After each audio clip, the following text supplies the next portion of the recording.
Okay, so let's start it. Okay, so we're gonna continue our quantum mechanics. Again, just a brief review. So we have learned the Schrodinger equation. And the expression of the Schrodinger equation is actually quite simple. That is, you have a Hamiltonian operator, which we'll call the total energy operator. It applies on the wave function and returns the energy times the wave function, right? If the wave function is the eigenwave function of this Hamiltonian. So of course, for the Hamiltonian, a general expression is that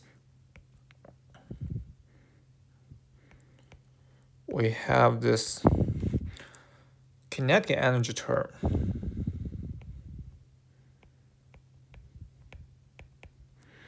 plus the potential energy term. Right, you have both operator applies on the wave function and returns the total energy times the wave function. So that's the expression. And of course, for most of the part of the quantum mechanics, what we do is actually to figure out, right, the Hamiltonian, this part. And once we know the Hamiltonian or the energy operator of a wave function, we can plug in, right, we can put them in the Schrodinger equation and solve this eigen wave function and the eigenwave values. That's usually the job we're gonna do. And previously, we actually have introduced, right, a few simple systems. One is a free particle case where we can ignore the potential energy. A second case is the particle in the box case. So we deal with the one-dimensional case where we actually have, in that case, we actually have a well. Inside the well, the energy is zero, right? The potential energy is zero. Outside the well, the potential energy is actually infinite large. And in that case, right, we can separate this wave function into different regions, right? Outside the well region, you have the wave function equals to zero because you have an infinite large wave function. So there shouldn't be any possibility for a particle to exist. And inside the well, since there's no potential energy, so in that case, it actually behaves as a free particle. And for this case, in order to solve all the coefficient in the wave function, right, we have to apply the boundary conditions, right? At the boundaries, we know that the wave function is still continuous. So at the boundary, the wave function at the left equals to the wave function on the right. All the derivative of the wave function on the left should also be equal to the derivative of the wave function on the right.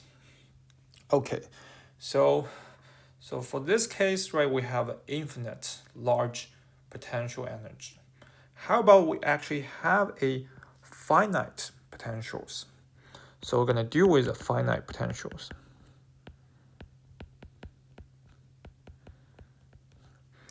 So in that case, again, we start with the most simplified case.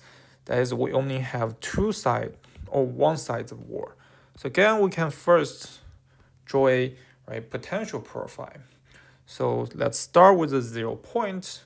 So in that case, right, on the left, we actually have the potential energy equal to 0. And above 0, we actually have a finite constant wave functions, v. And of course, if we put a particle inside the system, we can first just put the particle, a wave function, at x smaller than 0. And of course, this wave function, we have certain energy. Then we want to know, what is the possibility that the wave function actually will exist, right? What is the possibility of a particle to appear when the x is larger than 0? So again, in this case, since the potential is finite. So there's actually a possibility that wave function actually penetrates into the or overcome this potential energy, especially when the potential energy is smaller than the energy of the particle. Again, there's another case, when the wave function, the potential energy is much larger than the energy of the particle. In that case, classically, we know, it's not possible for the particle to overcome this barrier. But in the quantum world, I will show you that this is actually possible. Okay, so again, once we have this, we want to know what is the wave function like, on the two sides. So we're going to solve the Schrodinger equation. Again, when you see this, as I mentioned to you, the first step is to mathematically express the potential energy.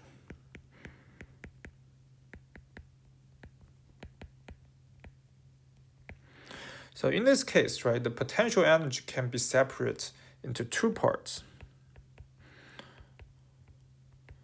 So when the x is smaller than 0, the potential energy in this case should be 0. That's the first part. And the second part, when the x is larger than 0, in that case, we actually have a constant potential energy, which is V. So again, when we have this potential energy, then we should look like whether we can find a similar simple case at each region, similar to each region. So again, when x smaller than 0, since the potential energy is 0, in this case, it should be very similar to a free particle case.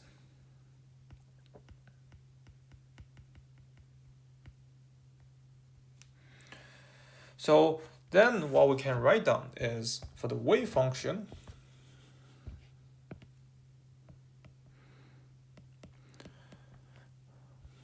at x smaller than 0, in this case, should be very similar to a free particle.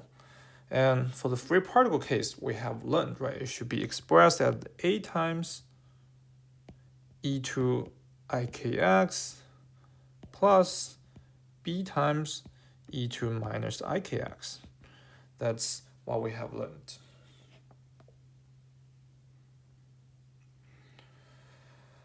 And then we can look at the x larger than 0 case. And in this case, we couldn't find a similar scenario that we have encountered. So in that case, we actually have to write down the Schrodinger equation. So now, if we look at x larger than 0, we definitely have to write down the Schrodinger equation. So in that case, the Schrodinger equation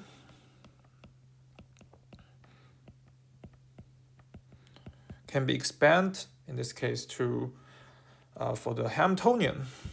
Same, we have the kinetic energy term.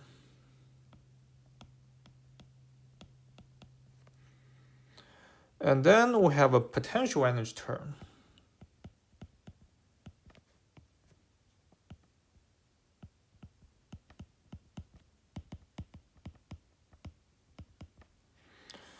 So in this case, the potential energy term, since the potential energy is a constant, it can be expressed as the V constant.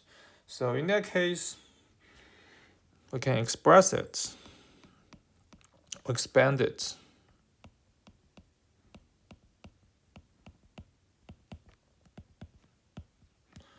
to this. And again, let's rearrange this equation. We'll find minus h bar squared divided by 2m double derivative of the wave function, equals to e minus v times the wave function. And then we actually have d squared dx squared, phi x, that equals to 2m v minus e divided by h squared phi x. So then what we can do is to solve this equation. Again, this might look scary, but if you find here, the term 2mv minus e divided by h bar square, this is actually a constant. So in that case, the double derivative of a function, equals to a constant times the wave function itself. This actually is similar, again, to a free particle case, For the free particle case, the only difference is, the constant expression is different, but it's still a constant. So in that case, what we can do is, we know, the wave function definitely gonna be, proportional to some sort of e to something, e to, let's say, ax, this kind of format. Again, let's do a little bit of transformation. Let's assume if we have a coefficient which is chi, that's equal to square root 2 times m v minus e divided by h bar square. So in that case, the wave function, the Schrödinger equation can be expressed as the double derivative of the wave function equals to chi squared times the wave function. And clearly, this wave function should be proportional to e2 chi x, Because e2 chi x derivative is chi times e2 kx. And then you do second derivative, you have the chi square, e2 chi x. So in that case, similar to the free particle case, we have a two component, one propagate to another one direction, another to the reverse direction. So in that case, we can actually write down, which is similar, same format as the free particle case.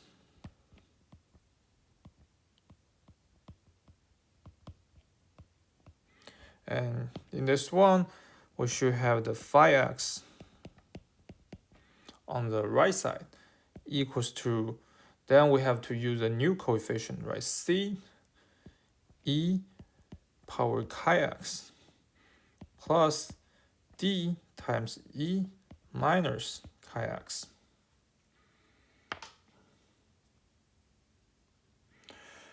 So again, if we look at this, expression or the potential energy profile,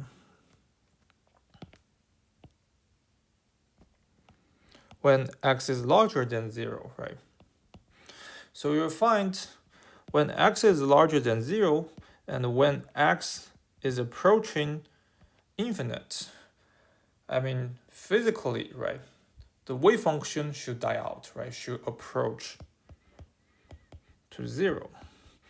But for the current wave function at x larger than 0, if x is approach infinite, c times e chi x is also approach infinite large, and d times e minus chi x is actually approaching 0. So this does not make sense because the wave function has to be 0. If we have both terms in this case, the wave function gonna approach to infinite large. The only chance is actually the c equal to 0. So in that case, c has to be 0 so that the wave function dies out.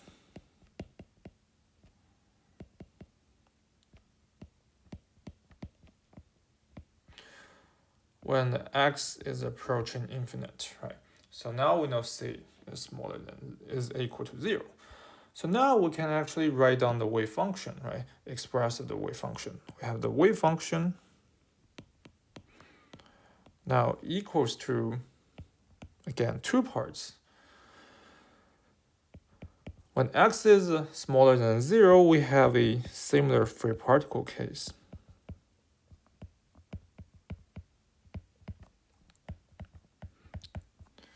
And when x is larger than 0, we have the d times e minus chi x. And this is x larger than 0. All right. And now what we need to do is actually to solve the coefficient, right? A, B, and the D. So again, as I mentioned, right, for the previous case, right, when we need to solve the ABD, what we're gonna do is to apply the boundary conditions. So this is very important, right? You really need to know, right, how to apply the boundary conditions. I don't expect you to solve the ABD, but at least you need to know how to write down the boundary conditions. So what is the boundary condition? Again, right, at the boundary condition means, right, at the boundary, the wave function is continuous.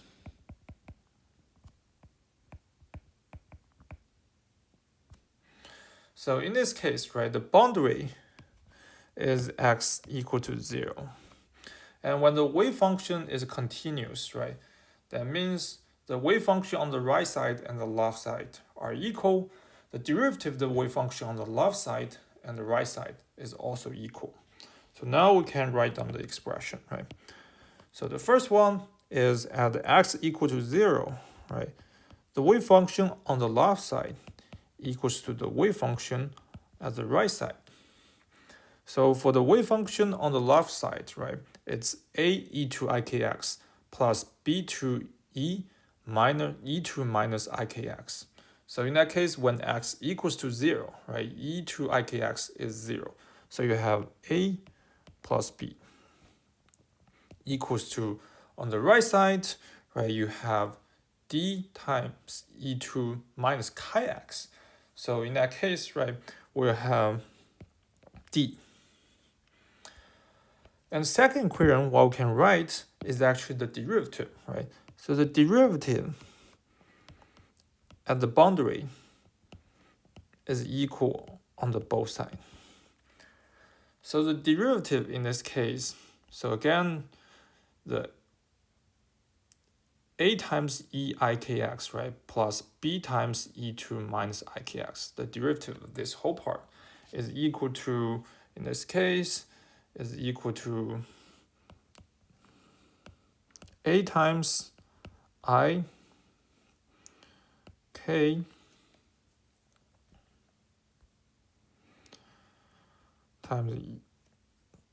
times e ikx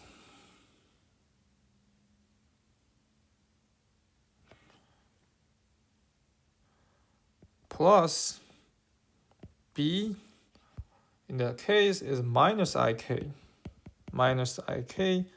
times e minus ikx, and equals to, its derivative on the right side, right, is d chi e minus chi x, right, minus d in this case. And since it's at 0, right, e ikx is 0, e minus ikx is also, is 1, right? And e2 minus chi x is 1. So this can be simplified as ika minus ikb equals to minus d chi. So in that case, right, we can actually, right, substitute the equation 1 into the equation 2, right? In that case, since d equals to a and b, a plus b, we have ika minus ikb actually equals to minus chi times a plus b. And in this case, we can just try to rearrange it. You have the a times ik minus plus chi, equals to b times ik minus chi. So the b can be expressed as the format of the a equals to a times ik plus chi over ik minus chi. So the question now becomes, what is the value of this part, right? Ik plus chi divided by ik minus chi. It's a division between the complex, right? So it's a little bit tricky, but again, right, for the complex, right, again, you will know we can express a complex number in a coordinate system, right? So let's say we have the y-axis as the imaginary part, right? Ik plus chi is basically equals to when you have the k on the right on the side, you have the chi on here. So you actually have the ik plus chi. How about the ik minus chi?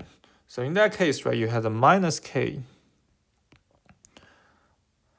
on the other side, right? But same as the chi. So you actually have the ik plus chi. So if we just want to know the absolute value, right, the ratio of absolute value. For example, if we just want to know ik plus chi absolute value divided by ik minus chi absolute value. This is straightforward, right? It should be actually 1, right? Because they have the same length, right? But how about, right, not the absolute value? Later I'm going to show you, right, it's actually equals to the phase difference, right? This is alpha, right? It's actually equals to the E2 alpha, I alpha. Okay, then let me show you, right? Let me show you what the ik plus chi divided by ik minus chi equal to. So here we're going to play a trick. We're going to time this component, right, this whole part with ik plus chi. So what we're going to do is ik plus chi divided by ik minus chi times 1, right? And the 1 is actually equal to ik plus chi divided by ik plus chi, right? This part is 1. So times 1 is to itself. We can try to, right, manipulate this equation. So what we're going to do is, right, we have the ik plus chi. So we're going to do the expansion of this, right, multiplication. So ik squared, right, we have the ik squared plus chi squared plus 2ik chi and divided by, so below you have the ik squared minus chi squared. So what we're going to do is we have the ik squared, then it's chi from chi squared, right, minus k squared plus 2ik chi divided by minus k squared minus chi squared. So what we can do here is to put them, right, separate them, right, for the real value and the imaginary part. So for the real part, we actually have the k squared minus chi squared divided by k squared plus chi squared, right? We change the sign, and the minus I times 2k chi and k squared plus chi squared. So in that case, right, it's actually simple, right? So you will find, right, actually the division, right, the division between the imaginary numbers is still an imaginary number. It's still a complex number, right? And we're going to play a trick again here. So let's say, right, since here is the format of a minus bi. So let's look at, right, the a and the b here. So now let's just try to say a squared plus b squared what's the case here? So the a square in this case is k squared minus chi squared power 2 divided by k squared plus chi squared power 2. And the b squared here, in that case, is 2k chi squared divided by k squared plus chi squared power 2. So in that case, right, we have, let's just expand it, right? In this case, you have the k squared is a k power 4 plus chi power 4 minus 2k squared chi squared, and k squared plus chi squared power 2. And plus, you have the 4k squared chi squared divided by k squared plus chi squared power 2. And look at that, right? You can cancel this part, right, in that case. So then can be, right, equal to k4 power 4 plus chi power 4 plus, right, 2k squared chi squared divided by k squared plus chi squared power 2. And now you find, right, the top, right, is exactly equal to the k squared plus chi squared power 2. So that means this, right, actually equal to 1. What does that mean, right? That means a squared plus b squared equal to 1. So again, think about that, right? So what kind of addition, right? Sum of what also equals to 1. Remember, right? You have cosine squared alpha plus sine squared alpha is also equal to 1. Right? So that means here, right, the a can be expressed as a cosine alpha. The b can be expressed as a sine alpha. So that means, right, this ik plus chi, or ik minus chi, I forgot, sorry. I think it's, yeah, ik plus chi divided by ik minus chi actually equal to what? Equal to cosine alpha plus I times sine alpha. And this equals to, right, e power I alpha. So from here, we can know that a actually equals to e to I alpha b. That's what we get. So now we actually know the ratio between a and b. And since we know a plus b equals to d, so if we plug in this value, right, this equation, we have the a plus, oh, sorry, my mistake, right? In that case, right, b equals to e to I alpha a. So in that case, right, a plus a ei alpha equals to d. So the d actually equals to 1 plus ei alpha times a. So now, right, we actually express both d and b. So again, right, let's write down the expression of the wave function. For x smaller than 0,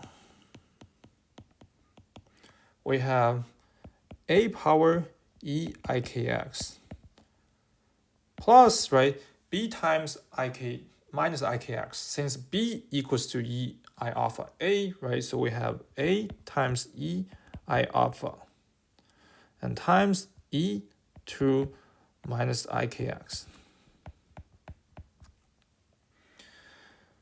And for the right side wave function, we actually have, in that case, since d equals to a times 1 plus ei alpha. So we have a times 1 plus ei alpha times e minus chi x when x is larger than 0. I'm sorry, here is smaller than 0. Okay. So now, again, right, we still have work to do to actually transform this equation. Again, let's look at two parts individually. When x is smaller than 0, we have this formula, right?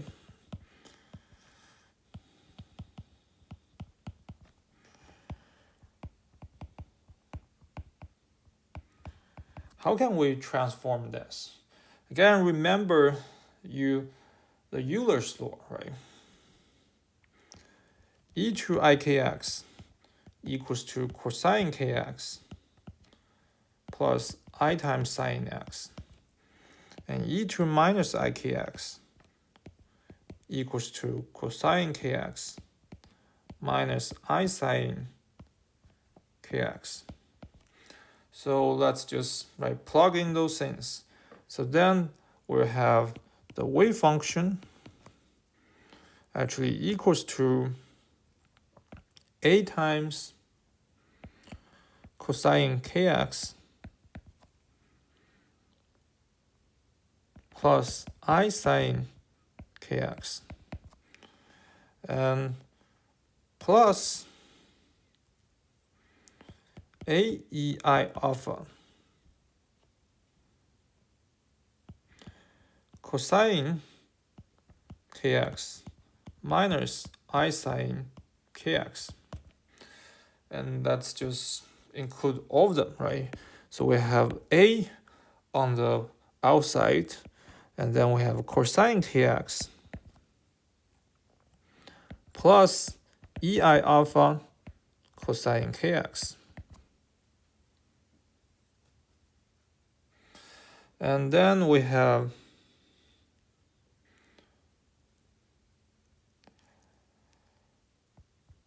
I sine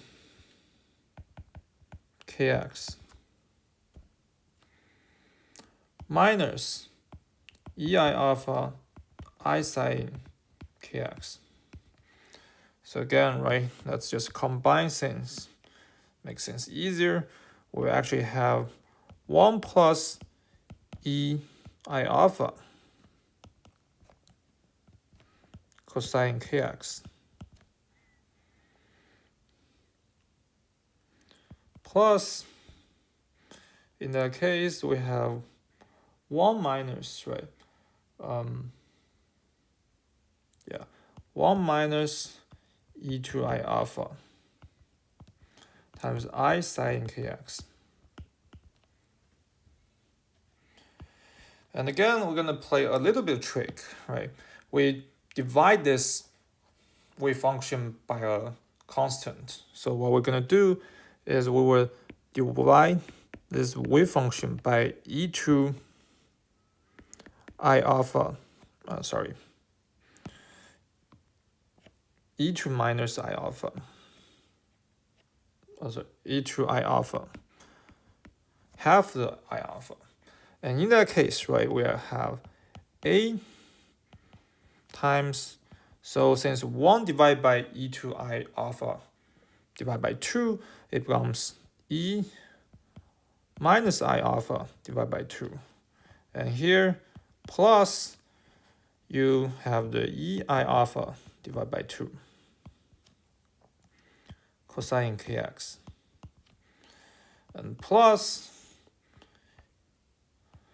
e2 minus I alpha divided by 2 and minus ei alpha divided by 2 times I sine kx. So here, right, we can actually look at this, right? This, right, can be expressed or extended again. Let's say, right, since we have ei alpha divided by 2, that's equal to what? equal to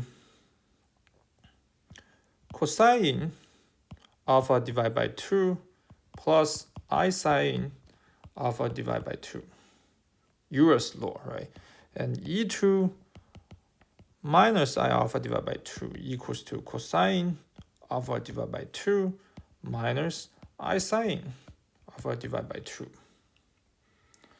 So that means E I alpha minus I alpha divided by 2 plus E I alpha divided by 2 equals to what?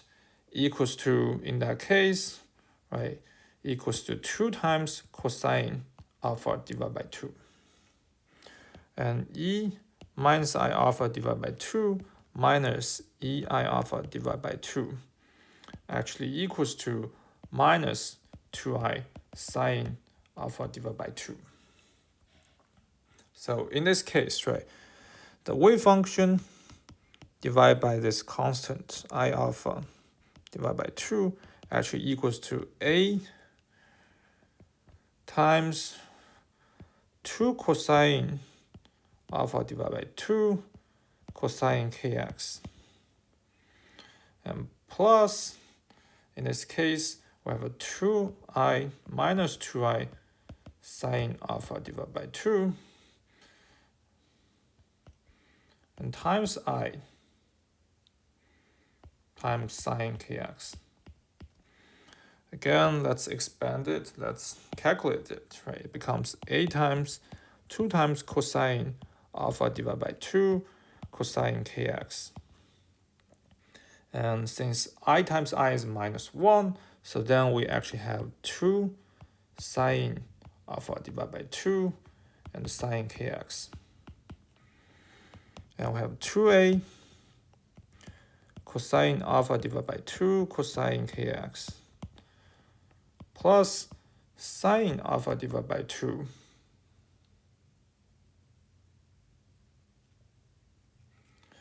and sine kx. Remember, right, from your math, right, cosine A minus B equals to cosine B minus A equals to what? Equals to cosine A cosine B plus sine A sine B. And look at this expression. You have cosine cosine plus sine sine, right? So that means this wave function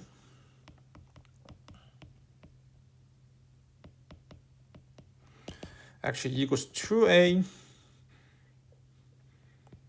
cosine kx minus alpha divided by 2. And then we have the phi x on the left side equals to 2A E I alpha divided by 2 cosine kx minus alpha divided by 2. That's the expression. And now we can move to when x is larger than 0, right? So we have the expression. It's 1 plus e2I alpha times A times E minus chi x. Again, we do the similar trick, right? We divide this wave function by e2I alpha divided by 2.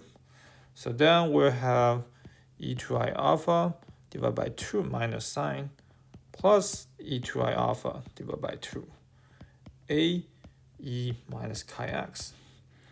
And this part we have just calculated, right? That's equal to what? 2 cosine, right? Using the Euler's law, right? It's equal to, in that case,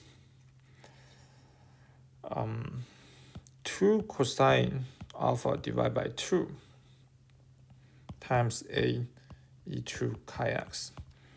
So that means the wave function on the right side actually equals to A times 2A, right? 2A times E I alpha divided by 2. Then we have the cosine alpha divided by 2 and E minus chi x. Okay, so now we actually have the expression of the wave function. Yeah, tight. Yeah. So let's say, right, we have the 2a equals to times alpha divided by 2 cosine kx minus alpha divided by 2 when the x is smaller than 0. And we have the 2a e to I alpha divided by 2 cosine alpha divided by 2 e to minus chi x when x is larger than 0. So now, right, we normalize the whole equation. The only unknown is a. But before we actually try to solve the a, we can already try to look at what does the wave function look like, right? Again, if we want to look at the wave function, right, we can try to draw it. First, let's look at when x larger than 0. So for x larger than 0, you're fine, right? For the whole part, right, 2a e to I alpha divided by 2 times cosine 2 alpha. This whole part is actually a constant. So that means, right, it's proportional to e minus chi x. Chi is actually a positive value. So that means it's an exponential decay function, right? So you actually have something look like this. And then, right, if we look at the x smaller than 0, it's the same, right? This part is a constant, and we have cosine kx minus alpha divided. So it's a, right, it's a periodic cosine function with the phase that is a 2 alpha, right? So if without the phase, we know it looks like this.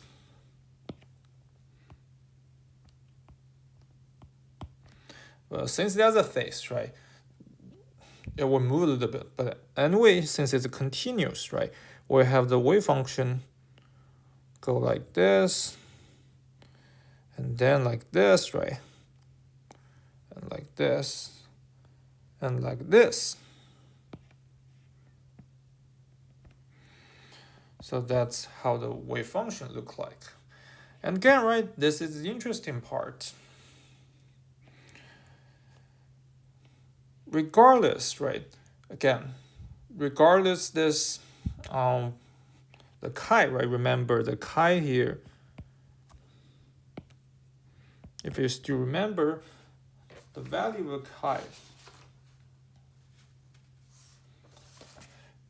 is equal to square root 2m v minus e divided by h squared. So even though, right, if we have the potential energy larger than the, right, than the energy of the wave function, right, the chi should be a positive value.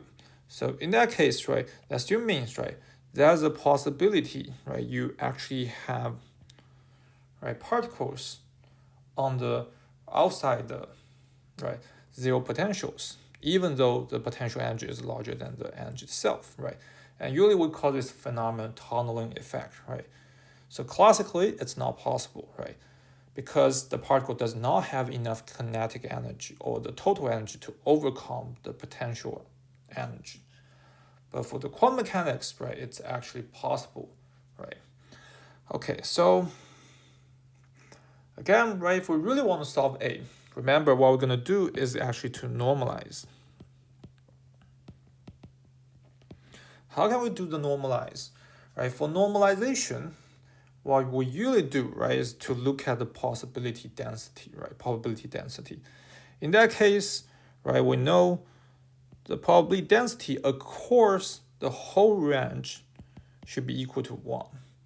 And the probability density is equal to the phi x, the conjugate phi x, right, times the phi x. In this case, is from, right, negative infinite to infinite dx is equal to 1. And when you put them together, right, you should be able to get a the value of A. Of course, this should be expanded into two parts, right? Since the wave function, right, is two parts. That's actually equals to from minus infinite to 0 with the wave function on the left.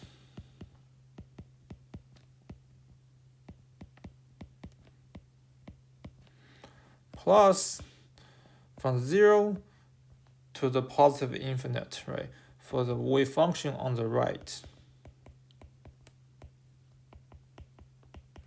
When you add them together, right, the value equals to 1. You have all the possibility of the particles. And again, this might be a little bit complicated. I'm not requiring you to solve, but you should be able to write down this expression.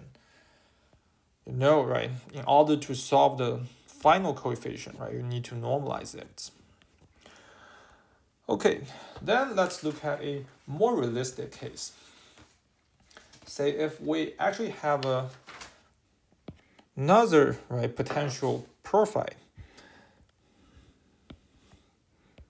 We have actually a wall that has the width. So in this case, on the right, we have 0 potential. And then at 0, we actually have a finite potential, which expands to certain widths. And then it goes down to the 0 potential. So this can be treated as a wall, right? So in that case, we have a wall.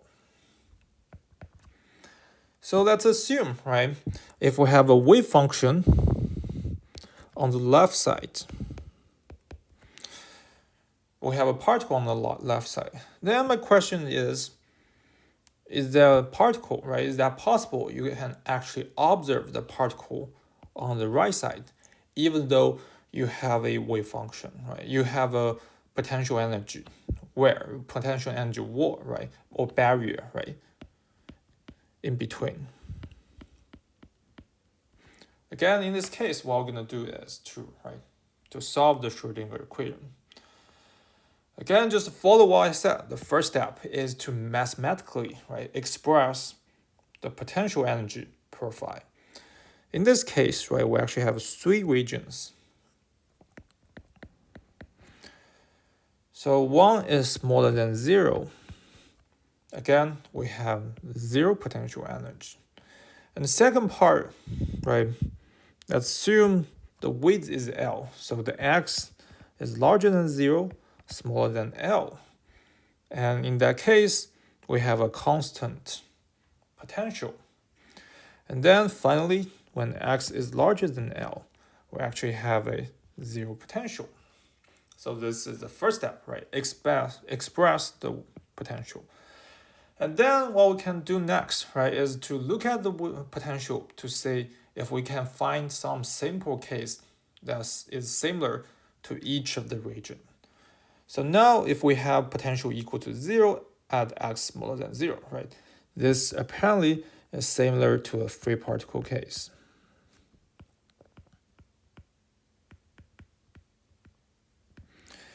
And when we have a constant potential, this is actually similar to the case we just encountered, the previous case. So we don't actually have to do anything again, to resolve the wave function. We just know, it's just similar to the previous case. And when x larger than L, since the potential is 0, it's again similar to a free particle case. So now all we can do is that based on the case we believe, we can actually write down the expression of the wave function. And again, 3 regions. For x smaller than 0, since it's a free particle version, again, we can write down it's a times e ikx plus b times e minus ikx, x more than 0. And for inside the potential, since we have just solved, remember it's a c times e chi x plus d times e minus chi x. and x is larger than 0, smaller than L. Previously, right, we treat C equal to 0. That's because we know, right, at infinite region, right, the wave function has died out. But in this case, right, apparently it's not the case, right, since this potential barrier has a finite width. So that means both C and D should have value. And when x is larger than L, right, it's a free particle case. But again, in that case, right, even though it's possible there's a particle appearing, right, we should assume the possibility, right, as on the left and on the right as different. So then we will have a different coefficient. Let's say A, B, C, D, E, right? So we have E times E to IKX plus F times E to minus IKX, and X is larger than L. And here what we can actually assume is actually the F should be probably equal to 0. Why? Because, right, what we are looking at is whether this wave function, right, can appear on the right side. So that means the wave function is propagating to the right direction, to the right direction, right? So then the left direction should be ignored. So this part is 0. And once we have the wave function, what we're gonna do for the next step, right? Remember, right, we need to solve the A, B, C, D, E, F, right? We need to solve those coefficients. How do we solve that? Again, right, we'll apply the boundary conditions.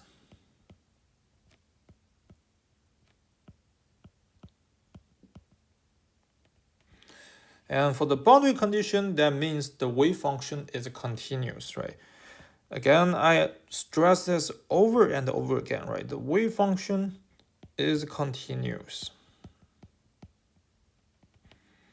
at the boundary. And we have to use this criteria, right, to solve A, B, C, D, E, F.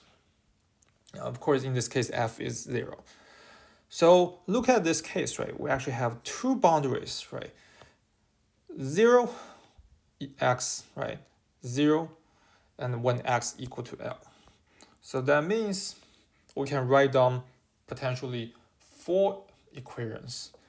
The first one, of course, is at 0, the left wave function equals to the right wave function. And at the left, it's AB, right? So at 0, you have A plus B. And on the right, right, you have C times E to chi x plus D times E to minus chi x. So then here you have the C plus D. And second equation, we know since it's continuous, the derivative on the left side should also be equal to the derivative on the right side when x equal to 0. So in that case, we have A times IK plus B times minus IK equal to C chi minus D chi. Right, this is the second expression. And third one, we know, right, there's another boundary which is L. So in that case, at L, the left wave function equals to the right wave function. And the left, right, in that case is the middle one. So L here become C times E chi L plus D times E minus KL chi L equals to, in that case, since we only have E left, right, F is equal to 0, it's E times E IKL. And the fourth one, right, we have the fourth one, we actually have the, right, derivative on the left side equals to the derivative on the right side. And what you're going to have is C chi EKL minus d times E minus KL d chi, right? And equals to, in that case, is E IK times E power KL. So we have 4, right, equations. So in order to solve them, right, what we're gonna do is combine 1, 2, 3, 4, and then we should be able to express, let's say in this case, B, C, D, E with A. What we can do, right? So we actually can potentially solve it. And honestly speaking, right, you can say here, right, it's definitely very, very tedious to solve, and I'm not even bothering myself to solve it, because in this case, what we really care, right? If you look at here, is care what? Care about the ratio, right? The probability. If we know that the wave function on the left, what we really care is what is the probability, right, for the wave function to appear on the right, or what is the ratio, right? So in that case, if you look at here, right, we have the wave function propagate, right, from the left to the right. So the probability, right, since the wave function, right, represents the probability density, right, and we have the coefficient, right, as amplitude. So in that case, right, we should be expect, right, the probability should be the ratio of their coefficient. Here, what we're gonna do is to define a new term, which is called T. The T is called transmission coefficient.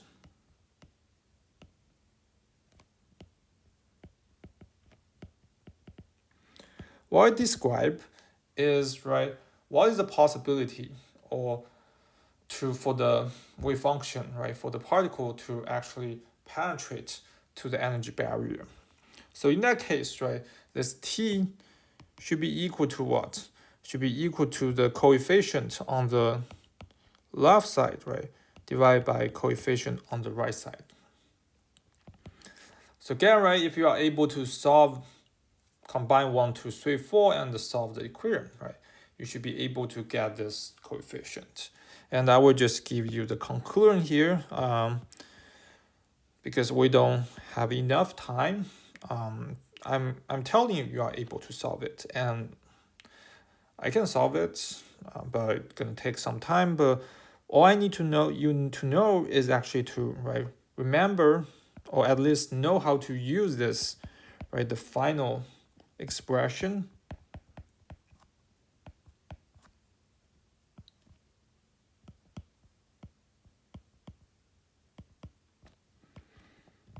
So basically the T, right, transmission coefficient, describes the probability that the particle penetrate into the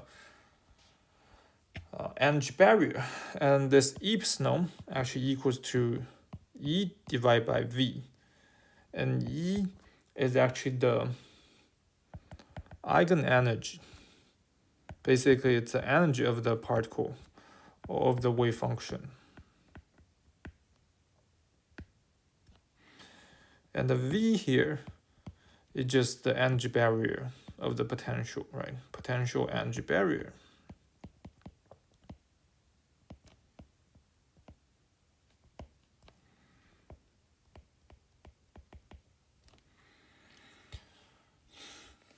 So as you can see here, right, even though E is smaller than V, right, the T is still real, right? So that means it's possible for the particle to penetrate into the